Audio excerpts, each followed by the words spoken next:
నాకు ఇప్పుడు కూడా బాగా గుర్తు. ఒక పక్కన చంద్రబాబు నాయుడు గారు, ఇంకో పక్కన రాజశేఖర రెడ్డి గారు హోరాహోరీగా చర్చించేవారు. కొన్నిసార్లు స్పీడ్గా మాట్లాడేవారు. కరెక్ట్గా నెక్స్ట్ డే పొద్దున 6ంటికి రోసే తాత గారు బాబు గారికి ఫోన్ చేసేవారు. ఫోన్ చేసి కొంచెం నిన్న చర్చ స్పీడ్గా వెళ్ళింది, ఈరోజన్నా చాలా ఓపికగా ప్రజల సమస్యల గురించి మాట్లాడదాం బాబు గారు అని చెప్పిన గొప్ప వ్యక్తి రోసే గారు. నాకు ఇప్పుడు కూడా బాగా గుర్తు.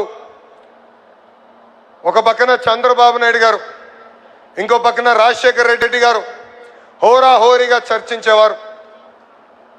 కొన్నిసార్లు స్పీడ్గా మాట్లాడేవారు.